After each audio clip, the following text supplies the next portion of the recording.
अस्सलाम वालेकुम नाज़रीन, खुशामदीद। प्रोग्राम आपके लिए लेके आते हैं डायबिटिक्स इंस्टीट्यूट पाकिस्तान से और प्रोग्राम है ज़ियाबीतिस के साथ कैसे जिएं, डॉक्टर मोहम्मद इम्तियाज़ हसन से पूछिए। तशरीफ़ रखते हैं आज भी हमारे साथ स्टूडियोज़ में डॉक्टर इम्तियाज़ हसन, आपको खुशामदीद कहते हैं और साथ में हमारे मिस नादिया शेख हैं। आपका भी बहुत शुक्रिया ज्वाइन करने के लिए। नाज़रीन, सिलसिला आप जानते हैं कि डॉक्टर इम्तियाज़ हसन जो हैं वो हमारे डायबिटिक्स इंस्टीट्यूट जो लाहौर में है 71 जेल रोड पे, वहाँ पे प्रैक्टिस भी करते हैं अपनी, और सुबह और शाम क्लिनिक करते हैं, आपकी खिदमत करते हैं और साथ में मेडिकल डायरेक्टर भी हैं डायबिटिक्स इंस्टीट्यूट पाकिस्तान के। अलावा जी हमारी कराची में भी ब्रांच है जो इस वक्त ऑपरेटिव है, काम कर रही है, डायबिटिक्स इंस्टीट्यूट पाकिस्तान नाज़िमाबाद में। और आज भी प्रोग्राम में आपकी मुलाकात हम कराएंगे डॉक्टर जो हमारे वहाँ पे कंसल्टेंट हैं उनसे भी मुलाकात कराएंगे, डॉक्टर आसिफ शेख से। तो डॉक्टर साहब, जैसा कि आपने ख़ुद फरमाया था डॉक्टर इम्तियाज़ कि हम हर महीने के आखिर में जो जुमेरात होगी उसमें जो भी सवालात हम तक पहुँचेंगे उनको एड्रेस करेंगे, आप जवाब देंगे। तो मैं मिस नादिया से रिक्वेस्ट करूँगा कि Q&A सेशन जो है उसमें पहला सवाल कीजिए। अस्सलाम वालेकुम डॉक्टर साहब, ये पेशेंट की तरफ से पूछे क्वेश्चंस हैं, उनमें से एक सवाल है जिसमें तारिक नदीम साहब पूछ रहे हैं कि I want to buy a sugar testing device और इसकी प्राइस के बारे में भी पूछ रहे हैं। शुगर टेस्टिंग डिवाइस एक बड़ा अहम आला है जो हर डायबिटिक पेशेंट के पास होना चाहिए। ये बिल्कुल इसी तरह के कई लोग कहते हैं जो हमें ख़रीदने की ज़रूरत है, मैं जाके किसी लैब से या किसी नज़दीकी मेडिकल स्टोर से जाके शुगर टेस्ट करवा लूँगा। बिल्कुल इसी तरह अगर आपके पास घड़ी ना हो और कोई टाइम देखने का चीज़ ना हो तो आपको अंदाज़े से चलेंगे फिर। तो जो डायबिटिक पेशेंट के लिए शुगर का टेस्ट करना बहुत ज़रूरी है। इसके लिए ग्लूकोमीटर का अच्छा होना, क्वालिटी ग्लूकोमीटर होना बहुत ज़रूरी है। और ग्लूकोमीटर की जो रीडिंग है ना लैब से थोड़ी सी ज़्यादा होती है, मामूली सी ज़्यादा, क्योंकि ये फ्रेश ब्लड होता है, कैपिलरी ब्लड से चेक की जाती है और वो जो दूसरा होता है वेनस ब्लड होता है। तो इससे जो कैपिलरी ब्लड की जो शुगर है वो स्लाइटली हायर साइड पे होती है।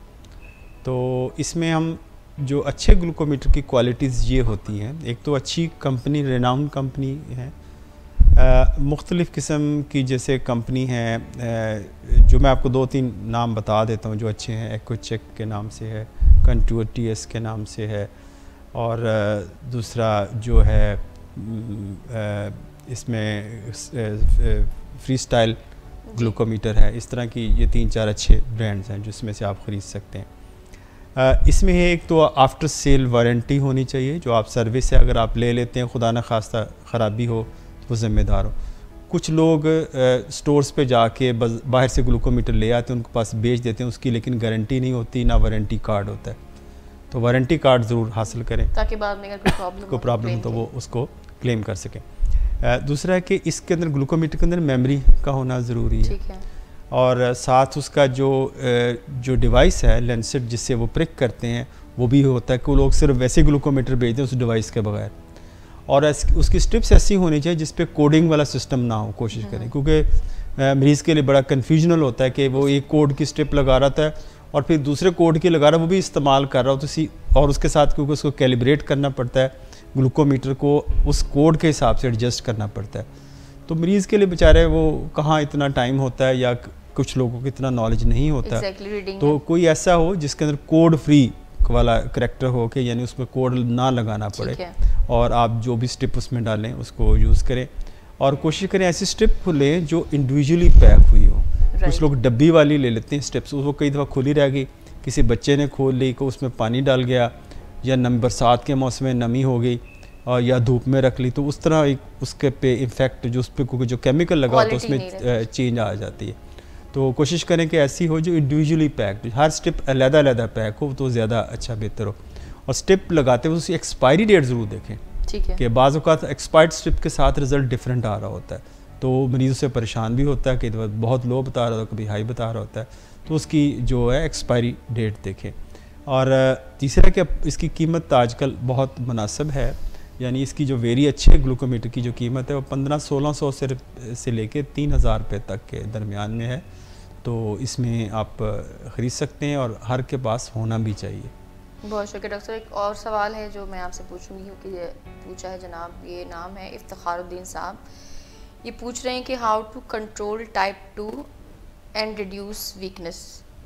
सॉरी, इससे पहले एक सवाल और था, सॉरी। उन्होंने पूछा था, रोज़ी मिनहास हैं, पूछती हैं कि कैसे पता चलेगा कि शुगर 2 है या 1। एग्जैक्टली वो पूछना चाह रही हैं कि टाइप 2 या 1 के बारे में। ये पूछ रही हैं कि 2 नंबर शुगर क्या है और 1 नंबर क्या है। ये आप बताएं। टाइप 1 टाइप 2 ये 2 नंबर वो वाला नहीं है जो हम आम ज़बान में इस्तेमाल करते हैं। 2 नंबर पता नहीं जाली किस्म की शुगर है और 1 नंबर जो है वो बड़ी असली किस्म की जो शुद्ध मुस्तनद शुगर है।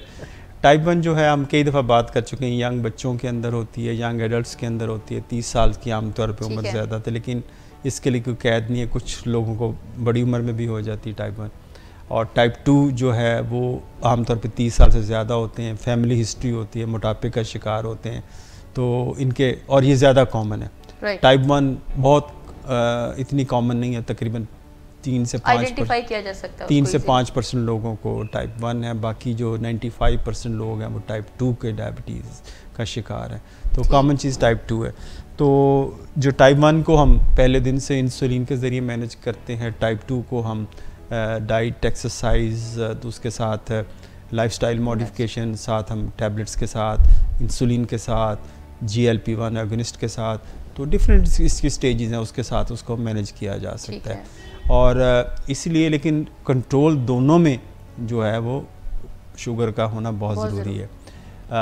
खुदा न खास्ता अगर टाइप 1 के अंदर आम तौर पे जो प्रॉब्लम आते हैं वो गुर्दों के प्रॉब्लम ज़्यादा कॉमन है।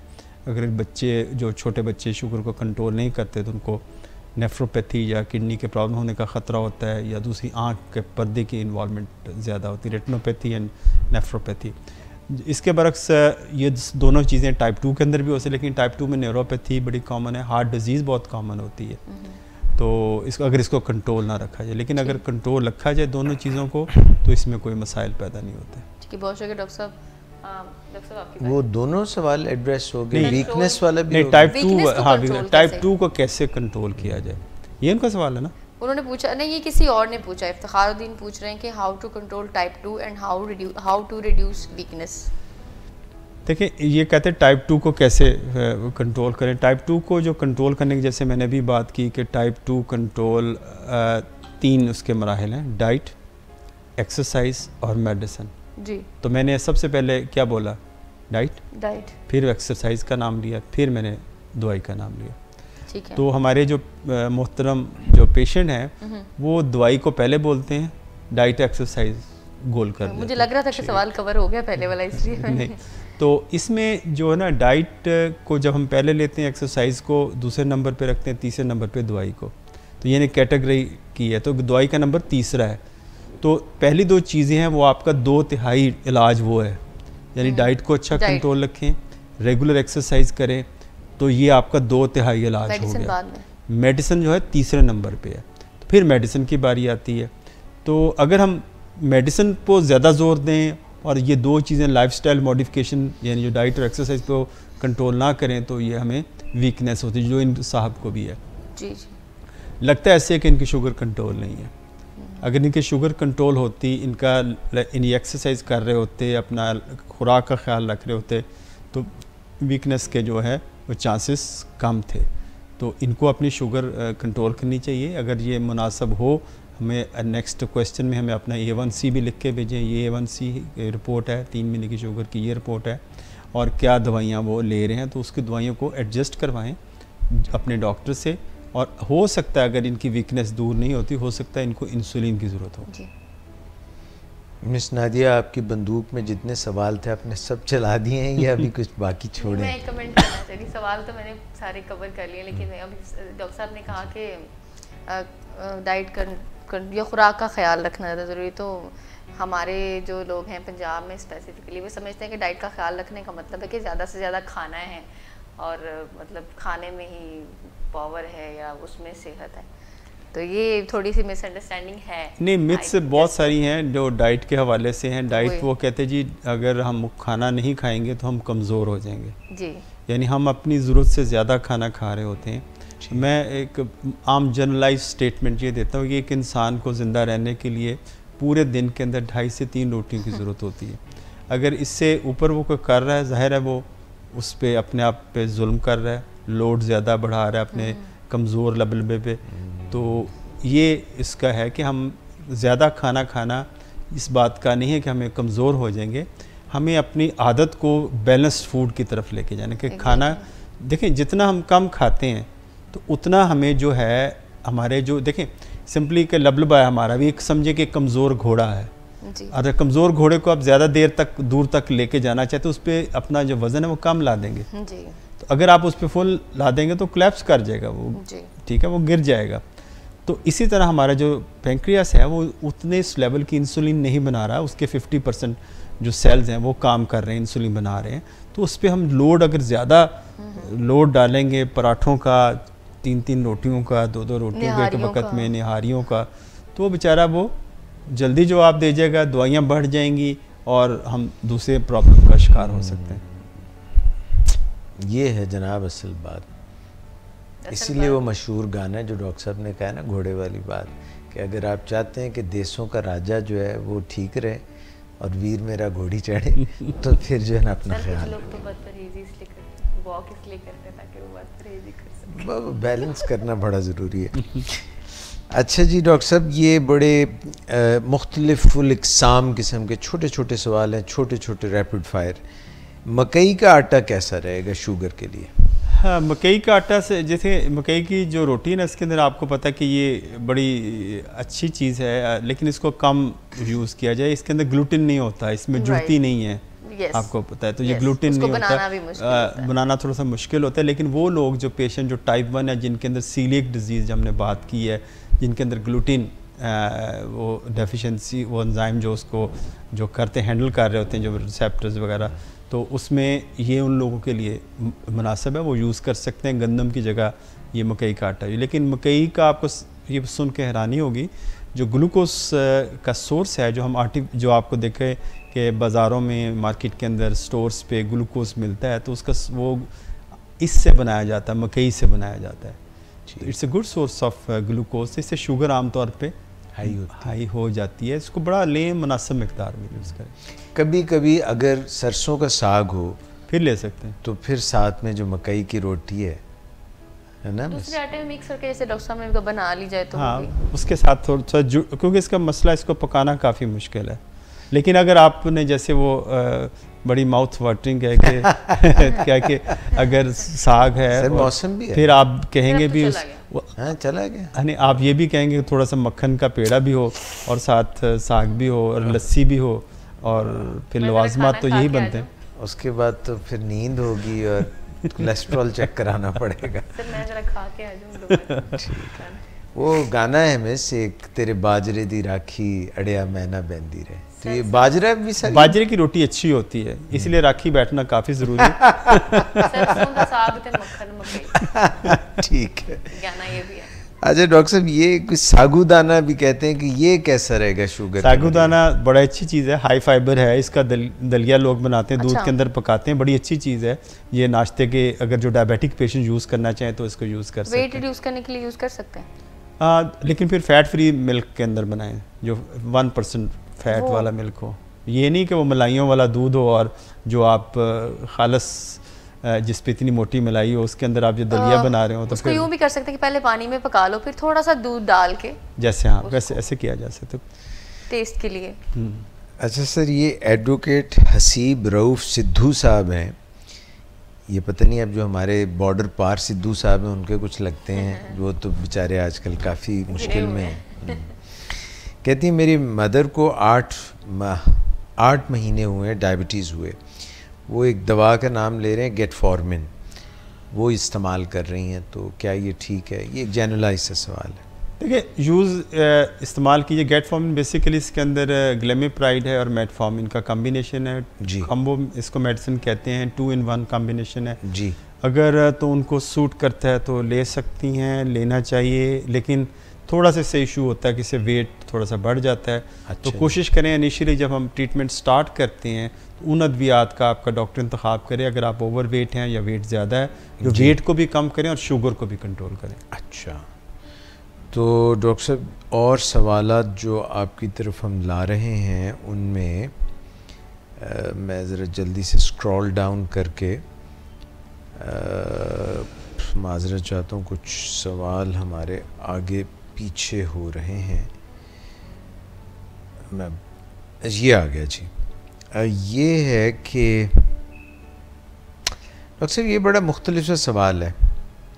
इनका सवाल ये कि डायबिटीज़ में जिंक्सिंग का भी कोई लेने का फ़ायदा है? ये पहले उनका नाम भी हम बताएं ताकि उनको भी पता भी। किन्होंने सवाल किया? ये हैं जी शहीना मलिक ने किया। अच्छा, देखिए जिनसिंग एक रूट होती है इसमें, जिससे वो इसका एक्सट्रैक्ट लगाया जाता है, लेकिन ये सारी चीज़ें ये हर्बल प्रोडक्ट के अंदर आती हैं। इसकी जो, क्योंकि ये क्लिनिकल ट्रायल्स में साबित नहीं है, लोगों के एक्सपीरियंसेस हैं, शॉर्ट स्टडीज़ हैं, प्लेसिबो कंट्रोल स्टडीज़ नहीं हैं, साइंटिफिक बेस्ड इतनी बेसिस इतनी नहीं है जितनी बाकी अद्वियात की होती। तो अगर किसी को लेना चाहता तो ले सकते हैं, उसमें एतराज़ नहीं हमें कोई। अच्छा, ठीक हो गया। और डॉक्टर साहब ये कहते हैं कि शुगर 190 से 200, ये मैं आपको नाम बता दूं, सज्जाद अमीन। जी जी, सज्जाद अमीन। शुगर 190 से 260 के बीच रहती हो तो कौन सी मेडिसिन इस्तेमाल करें कि शुगर नॉर्मल हो जाए? लेकिन ये डिपेंड करता है कि उस डायबिटीज़ का एक तो ड्यूरेशन क्या है, और ये पता होना चाहिए उसके जो किडनी स्टेटस क्या है, और पहले कौन सी अद्वियात ले रहे हैं। तो ये एक बड़ा वेग सा क्वेश्चन है। अगर ये हमें दोबारा इनबॉक्स करें कि ये मेडिसिन है, इतनी पुरानी डायबिटीज़ है, तो उस हिसाब से जो दवाई है वो उनका डॉक्टर एडजस्ट कर सकता है। लेकिन मैं एक सिंपल एक जनरलाइज फार्मूला बताता हूँ कि हम जो दवाई शुरू करते हैं न्यूली डायग्नोज पेशेंट को मेटफॉर्मिन से शुरू करते हैं। अच्छा जी। और साथ डाइट और एक्सरसाइज तो वो जाहिर है। तो मेटफॉर्मिन के साथ अगर कॉम्बिनेशन हो, अगर पेशेंट ओवरवेट हो, तो हम ऐसी अद्वियात जैसे आजकल SGLT2 इनहिबिटर्स हैं या DPP4 इनहिबिटर्स हैं। DPP4 से वेट न्यूट्रल है, वेट बढ़ता नहीं है। और फिर अगर, लेकिन जो SGLT2 इनहिबिटर्स हैं उसके साथ जो वेट कम भी होता है और शुगर भी कंट्रोल होती है। तो ये हम कॉम्बिनेशन जैसे सेकंड लाइन थेरेपी यूज़ करते हैं। अगर फिर भी फ़र्क नहीं पड़ता तो जो है सल्फोनाइल यूरिया, जैसे बड़े कॉमनली ग्लेमेप्राइड है या ग्लिबिनक्लामाइड है, डायनिल वगैरह या एमरिल वगैरह और या डायमेक्रॉन वगैरह, वो हम ऐड करते हैं। लेकिन ये सारी चीज़ें खुद ना मैनिपुलेट करें, अपने डॉक्टर के मशवरे के बगैर कोई दवाई ना शुरू करें ना बंद करें। सर आपने इतनी दवाइयों के नाम ले लिए हैं, तो आबिद हुसैन साहब ने भी एक दवाई का नाम लिखा है जो कि पढ़ने में काफ़ी मुश्किल हुई जी। मुझे ना वो ऐसे लगा जिस तरह FSC वाले वो एक लॉ होते थे, पता नहीं पॉइसियल लॉ के कोई ऐसा, मगर वो उन्होंने पायोजर का जिक्र किया। तो उन्होंने जिक्र किया पायोजर, कहते हैं 15 मिलीग्राम को भी ग्राम लिख दिया उन्होंने, तो थोड़ा सा ख्याल कर लें। 15 मिलीग्राम की अगर पायोजर की आधी गोली, ये सर ये भी बताएगी आधी कैसे, कि स्कोर टैबलेट होती है और इसका, तो ये कहते हैं मैं इस्तेमाल कर लूँ तो पेट में दर्द हो जाता है, ये कुछ अगर तो आधी गोली भी इस्तेमाल करते हैं तो इसका मतलब है ये इनसे इंटॉलरेंट है, तो इनको ये दवाई इस्तेमाल नहीं करनी चाहिए। अच्छा। क्योंकि बॉडी इसको एक्सेप्ट नहीं कर रहा। तो एक जनरल प्रिंसिपल ये होता है जिस दवाई से भी कोई प्रॉब्लम हो तो उस दवाई को ना लिया जाए। अच्छा। तो अगर आधी गोली से भी हो रहा है इसका मतलब he is totally intolerant to this पायोजर। ये पायोग्लिटाजोन है, ये भी एक अद्वियात की किस्म है जो बड़ी कॉमनली यूज़ होती है डायबिटिक पेशेंट के ट्रीटमेंट के लिए। तो इसको कोशिश करें, अगर इनका इससे गुजारा नहीं होता तो कोई दूसरी दवाई अपने डॉक्टर के मशवरे से शुरू करें, तो ये ना लें फिर। ठीक हो गया। अच्छा डॉक्टर साहब ये बताइए कि ये जो पायोग्लिटाजोन टाइप की दवाइयाँ हैं, ये आप कब और किन पेशेंट्स को देते हैं, और इसका कोई जिगर के अफ़ाल से भी ताल्लुक़ है? जो पायोग्लिटाजोन जो है ना, ये दवाई कुछ अर्सा पहले मार्केट में आई और ये बड़ी अच्छी ये दवाई थी। इसकी एक बहन भी है, रोज़ी जी। पायो है और रोज़ी इसकी बहन है, वो काफ़ी बदनाम हो गई, उस पर अब काफ़ी ऑब्जेक्शंस हैं। वो दिल के मामलात के वजह से उसका, क्योंकि वो जो स्मॉल पार्टिकल LDL कोलेस्ट्रॉल वो ज़्यादा करते, तो हार्ट डिजीज़ का इंसिडेंट थोड़ा सा ज़्यादा था। तो ये फिर उसको मार्केट उससे ब्लैक बॉक्स वार्निंग जैसे FDA देती है अमेरिका के अंदर अद्विया, जिनके ब्लैक बॉक्स वार्निंग, इसका मतलब उसको बड़ा एहतियात से लेना चाहिए। तो ये उसका उसके साथ है। लेकिन ये जो पायोग्लिटाजोन के साथ ऐसा मसला नहीं है। पायोग्लिटाजोन ये करती है, देखिए हमारी जो डायबिटीज़ है वो दो वजह से होती है। एक तो हमारे बीटा सेल इंसुलिन कम बना रहे होते हैं, और दूसरा हमारे अंदर इंसुलिन मज़ाहमत होती है। इंसुलिन मज़ाहमत दो जगह पे होती है, एक जिगर पे होती है और एक पेरिफेरल टिश्यू पे होती है। पेरिफेरल टिश्यू में जैसे फ़ैट है, मसल्स है, इस लेवल पे हमारी इंसुलिन काम नहीं कर रही होती। तो जिगर पे इंसुलिन का असर बेहतर बनाने के लिए हम मेटफॉर्मिन या ग्लूकोफेज इस्तेमाल करते हैं। ग्लूकोफेज का जो एक्शन दूसरी टिश्यूज़ पे काम है, तो जो पायोग्लिटाजोन का एक्शन दूसरी टिश्यूज़ पे ज़्यादा है, जिगर पे ये कम है इसका इफ़ेक्ट। तो अब ये होता है कि हम इनिशियली जब ट्रीटमेंट देते थे तो इसमें हम कम मेटफॉर्मिन का कम्बिनेशन भी दे देते थे, साथ ये पायोग्लिटाजोन का कम्बिनेशन भी दे देते थे। तो हम इंसुलिन रेजिस्टेंस वाला जो मामला था उसको हम कवर कर लेते थे, यानी शुगर अच्छी कंट्रोल में आती थी और बड़ी अच्छी कंट्रोल में आती। लेकिन कुछ अर्सा पहले तकरीबन 2009-10 के अंदर इस पे कुछ इसका रिव्यू किया गया कि ये इस किस्म की जो TZDs या जिसको हम पायोग्लिटाजोन या रोज़ी का नाम लिया, तो वो उसमें कई जो कुछ प्रॉब्लम क्रिएट करती हैं। अभी जो इसके साथ प्रॉब्लम आते हैं, एक तो ये इससे वज़न बढ़ जाता है, दूसरा पाँव पे सोजन यानी एडीमा हो सकता है, और तीसरा बहुत रेयर ब्लैडर कैंसर यानी यूरिनरी ब्लैडर कैंसर हो सकता है। चौथी चीज़ इसके अंदर ये बोन को वीक करती है, जिसमें ऑस्टियोक्लास्ट एक्टिविटी ज़्यादा हो जाती है। ये ऑस्टियोक्लास्ट होती है जो बोन को घुलाने वाले जो सेल्स हैं वो ज़्यादा हो जाते हैं, तो ईज़ी फ्रैक्चर हो जाता है ख़ास तौर पे ओल्ड एज के अंदर। और खुदा ना खासा कोई बंदा अगर हार्ट फेलियर का पेशेंट है, यानी जिसको हम ऐसी अद्वियात दे रहे हैं जिनका हार्ट पूरी तरह पंपिंग नहीं कर रहा, उनको ये अद्वियात देते हैं, उनको हार्ट फेलियर वर्सन हो जाता है, तो इन लोगों को फिर प्रॉब्लम होती है। तो इसको बड़ी एहतियात के साथ, लो डोज के साथ देना चाहिए, और लेकिन अच्छी दवा है, लेकिन अंडर सुपरविजन। और बाज़ औक़ात हमारे पास जो पेशेंट आते हैं जिनको गुर्दों के अफ़ाल मुतासर होते हैं और आप उनको कुछ दवाइयाँ ओरल देना चाहते हैं, उनके मामला ठीक है, तो ये किडनी वाले जो पेशेंट हैं उनके अंदर ये दवाई इसको दिया जा सकता है।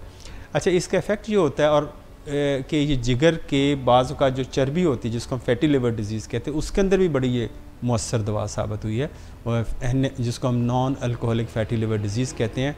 तो फैटी लिवर के ट्रीटमेंट के लिए भी इसको इस्तेमाल किया जाता है। ज़बरदस्त हो गए डॉक्टर इम्तियाज़। आज आपने अमूमी तौर पे साइड इफ़ेक्ट्स जो हैं वो आप डिस्कस नहीं करते, लोग थोड़ा सा डर जाते हैं, तो आज आपने थोड़ा सा उसके ऊपर भी रोशनी डाल दी, तफसील से बता दिया। तो आज के लिए डॉक्टर इम्तियाज़ इतना ही।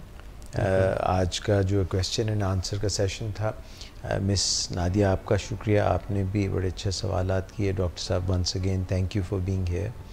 और नाजरीन, ये फरवरी का इख्तिताम है और इंशाल्लाह मार्च में हम नए प्रोग्राम्स लेके आपके लिए आएंगे, बेहतरीन प्रोग्राम्स लेके आएंगे। और डॉक्टर इम्तियाज़ हसन से मैं ये भी रिक्वेस्ट करूँगा कि डॉक्टर साहब अगर आप समझें किसी को एज ए गेस्ट मदऊ करना, क्योंकि आपका जो है मुख्तलिफ सिम्पोजिया सेमिनार्स में आप रिप्रेजेंट करते हैं डायबिटीज़ पाकिस्तान के एक बेहतरीन कंसल्टेंट डायबिटोलॉजिस्ट के तौर पे, तो अगर लोगों की मालूमात के लिए आप किसी को मदऊ भी करना चाहें प्रोग्राम में तो इट इज़ मोस्ट वेलकम। और ख़वातीन हज़रात, आप अपने जो है सक्सेस स्टोरीज़ हमसे शेयर कर सकते हैं। अगर कोई हमारे प्रोग्राम में कोई गेस्ट आना भी चाहते हैं, कोई बात करना चाहते हैं, वो भी आ सकते हैं। अगर हम आपसे रब्ता करें, मुझसे रब्ता करें, हमारी टीम से रब्ता करें, मेरे ख्याल से यहाँ आके कुछ बात करना चाहते हैं तो हम उनको भी वेलकम करते हैं। बिल्कुल, बहुत अच्छा आइडिया आपका। ख़वातीन हज़रात, जैसे डॉक्टर इम्तियाज़ हसन ने फरमाया, मदऊ किया आपको कि आप तशरीफ़ लाएँ और डायबिटिक्स इंस्टीट्यूट पाकिस्तान का, चाहे कराची का सेंटर हो चाहे लाहौर का सेंटर हो, आप फ़ोन कर सकते हैं और अपना हमारे साथ रब्ता कर सकते हैं। हम लोग यहाँ पे सुबह से शाम तक होते हैं, रात गए तक होते हैं। तो उम्मीद करते हैं कि इंशाल्लाह मार्च भी आपको बहुत ही अच्छा गुजरेगा। मौसम अच्छा है, खूबसूरत है। इस्लामाबाद में कुछ लोगों को पोलन एलर्जी की वजह से थोड़ी प्रॉब्लम इस मौसम में पेश आती है। Lahore is just beautiful with sunshine and all the beautiful flowers budding. तो अपना बहुत ख्याल रखिएगा, सवाल भेजते रहिएगा, पूछते रहिएगा, और नेक्स्ट थर्सडे इंशाल्लाह हम फिर हाज़िर होंगे। अभी हम कराची जाएंगे फॉर अ लिटिल वाइल, और वहाँ पे हमारे consultant diabetologist doctor Asif Shaikh आपसे बात करेंगे।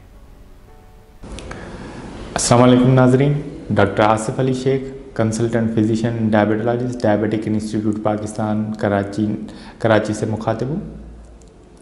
आज जो हम बात करेंगे वो करेंगे हाइपोग्लाइसीमिया के ऊपर। हम नॉर्मल डायबिटीज़ कहते हैं कि शुगर का एक ब्लड में बढ़ जाना। कभी ऐसे होता है कि शुगर आपकी कम हो जाती है इस डायबिटिक पेशेंट के ऊपर, तो उसको जो शुगर का कम होना उसको हाइपोग्लाइसीमिया कहते हैं। जो नॉर्मल इंडिविजुअल्स में हम हाइपोग्लाइसीमिया कहते हैं वो लेस देन 60 मिलीग्राम कहते हैं, मगर डायबिटिक पेशेंट को जो हम एडवाइस करते हैं उनके लिए जो लेवल्स हमने कहे वो लेस देन 70 हैं। जो डायबिटिक पेशेंट अगर लेस देन 70 है तो वो हाइपोग्लाइसीमिया हो। हाइपोग्लाइसीमिया की क्या अलामात होती हैं? ये अलामात जो होती हैं वो डिपेंड करती हैं शुगर लेवल्स के ऊपर। जब डायबिटिक पेशेंट की शुगर लेवल्स अराउंड 57-58 होती हैं तो एक हमारा नर्वस सिस्टम का एक पार्ट होता है जो ऑटोनॉमिक नर्वस सिस्टम कहता है, जो कि हमारे कंट्रोल में नहीं होता, वो स्पॉन्टेनियस होता है। ऑटोनॉमिक नर्वस सिस्टम उसकी स्टिमुलेशन हो जाती है, जिसके दो पार्ट्स होते हैं, सिंपैथेटिक और पैरासिम्पैथेटिक। तो जब इनकी स्टिमुलेशन हो जाती है अगर सिंपैथेटिक नर्वस सिस्टम की, तो पेशेंट को की जो पल्स रेट है वो बढ़ जाता है, उनको स्वेटिंग, प्रोफ्यूज स्वेटिंग होती है, ठंडे पसीने आने लग जाते हैं। और उसका जो दूसरा पार्ट मैंने बताया पैरासिम्पैथेटिक, उसकी स्टिमुलेशन होती है तो हमें भूख लगती है। पेशेंट को जो है वो ज़्यादा भूख लगती है, पसीने आने लग जाते हैं, वो थोड़ी इरिटेबिलिटी आ जाती है और टेकिकार्डिया होता है, हार्ट बीट जो है वो बढ़ जाती है और बिल्कुल पेल हो जाता है। जब ये शुगर्स और मज़ीद लो हो जाती हैं, अगर इस पे ऊपर कोई एक्शन न लिया जाए, उनको कोई पेशेंट अगर किसी ने शुगर नहीं ली और उसके अपनी शुगर को मेंटेन नहीं किया और अराउंड अगर 50 आ जाती है तो न्यूरोग्लाइकोजेनिक सिम्टम्स आते हैं। मतलब कि ब्रेन में हमारे ग्लूकोज चाहिए होता है उनको, ब्रेन को अपनी प्रॉपर फंक्शनिंग के लिए। तो जब वहाँ ब्रेन में सही प्रॉपर ग्लूकोज नहीं पहुँचता तो एक न्यूरोग्लाइकोजेनिक सिम्टम्स आते हैं, जिसमें पेशेंट ड्राउजी हो सकता है, इरिटेबिलिटी हो सकती है, और अगर मज़ीद हो गई तो पेशेंट बिल्कुल कंप्लीट ड्राउजी और अनकॉन्शियस हो सकता है। अब ये हाइपोग्लाइसीमिया होता क्यों है? इसके डायबिटिक पेशेंट के अलावा तो बाकी काजेज़ हैं, जहाँ हम आज जो बात करेंगे वो स्पेसिफिक डायबिटीज़ पेशेंट में। ये जो ड्रग्स होती हैं उसमें सब ड्रग्स ऐसी ओरल जो डायबिटिक मेडिकेशंस होती हैं सब ऐसी नहीं है जो कि आपको हाइपोग्लाइसीमिया कराएं। एक इंसुलिन हाइपोग्लाइसीमिया कराता है, दूसरी जो ड्रग हमारे पास आती हैं सल्फोनाइलयूरियाज, वो हाइपोग्लाइसीमिया कराती हैं, या ऐसी ड्रग्स जो कि सल्फोनाइलयूरियाज नहीं है मगर सल्फोनाइलयूरियाज के रिसेप्टर्स के ऊपर काम करती हैं, वो भी हाइपोग्लाइसीमिया कराती हैं। अब यह हाइपोग्लाइसीमिया क्यों होता है? अगर किसी ने नॉर्मल एक इंसुलिन की जो नॉर्मल क्वांटिटी एक लगाता है वो लगा दिया और उसके निस्बतन जो नॉर्मल उसकी डाइट है उससे कम खाना खाया, तो उसमें चांस है कि हाइपोग्लाइसीमिया हो जाए। या ऐसा इंडिविजुअल जिसने अपनी एक इंसुलिन लगा दी और एक्सेसिव नॉर्मल से ज़्यादा एक्सरसाइज कर ली, तो उसमें भी चांस है कि उसको हाइपोग्लाइसीमिया हो जाए। अब एक जैसे मैंने अलामात बताई, उसमें कभी ऐसे होता है कि जो ऑटोनॉमिक मैंने अलामात बताई वो कभी किन पेशेंट्स में नहीं होती हैं, वो डायरेक्टली लैंड करते हैं आपके जो न्यूरोग्लाइकोजेनिक सिम्टम्स के साथ। वे ऐसे पेशेंट क्या हैं? एक ऐसे पेशेंट जो होते हैं, कुछ ऐसे ब्लड प्रेशर की एक मेडिसिन होती है हार्ट फेलियर में हम देते हैं जिसमें बीटा ब्लॉकर्स होती हैं। सिवाय स्वेटिंग के अगर जो पेशेंट बीटा ब्लॉकर्स लेते हैं तो उनमें ये पेशेंट जो ऑटोनॉमिक नर्वस सिस्टम के जो सिम्टम्स होते हैं वो मास्क हो जाते हैं। या ऐसे पेशेंट होते हैं जिनमें डायबिटीज़ की वजह से ऑटोनॉमिक न्यूरोपैथी हो जाती है, तो उसमें भी उन पेशेंट्स को भी ये अलामात नहीं होती हैं और वो डायरेक्टली लैंड करते हैं अल्टर्ड स्टेट के साथ, इरिटेबिलिटी के साथ। अब आते हैं हम इसको ट्रीट कैसे करें। ऐसे पेशेंट जब भी ऐसी अलामात महसूस हो तो रैपिडली अपनी शुगर चेक कर ले। अगर उसमें कम आ जाती है तो उसको शुगर रिप्लेस करनी होती है। तो शुगर जो रैपिड शुगर को बढ़ा देती है, जैसे नॉर्मल आपका शुगर हो गई 15 ग्राम शुगर, उसको ले लेनी चाहिए, 15 मिनट के बाद दोबारा रिपीट करें। स्टिल अगर 70 से कम है तो उसको वो 15 ग्राम रिपीट करना होता है। वो ले सकते हैं, एक चॉकलेट ले सकते हैं या एक आधा गिलास जूस का ले सकते हैं इनको ट्रीट करने के लिए। कभी ऐसा हो, कब ये है जब पेशेंट कॉन्शियस हो, ऐसे काफ़ी पेशेंट होते हैं जो कि एक अनकॉन्शियस हो गए, जो डायरेक्ट लैंड किया, जिन्होंने न्यूरोग्लाइकोजेनिक किया, सोए हुए थे रात को, ऐसे ड्रग्स नहीं, खाना नहीं खाया, कोई ओल्ड एज के पेशेंट्स हो रहे हैं घर में, पता ही नहीं लगा। तो उनके ऐसे डायबिटिक पेशेंट के अटेंडेंट एटलीस्ट कोई ऐसा होना चाहिए जो ट्रेंड हो इंजेक्शन लगाने में। तो उनके लिए एक स्पेशल किट्स अवेलेबल होती हैं। एक इंजेक्शन होता है ग्लूकोगोन, जैसे एक इंसुलिन हार्मोन है, ऐसे ही उसका रिवर्स हार्मोन होता है ग्लूकोगोन 1 मिलीग्राम का ग्लूकोगन का किट होता है। जैसे इंसुलिन लगाई जाती है, ऐसे ही सबक्यूटेनस भी इंजेक्शन लगाया जा सकता है, और इंट्रामस्कुलर, जो कि विदिन 15 मिनट्स शुगर लेवल बढ़ा देता है। आज के लिए इतना ही। इंशाल्लाह नेक्स्ट थर्सडे को हम डायबिटीज़ इंस्टीट्यूट ऑफ पाकिस्तान नाज़माबाद से यहाँ प्लेटफॉर्म से बात करेंगे। थैंक यू, अल्लाह हाफिज़। वेलकम बैक नाज़रीन। और that was from Karachi, diabetics institute Pakistan. अभी लाहौर से हमें इजाज़त दीजिएगा, इंशाल्लाह फिर मुलाकात होगी। अपना बहुत ख्याल रखिएगा। अल्लाह।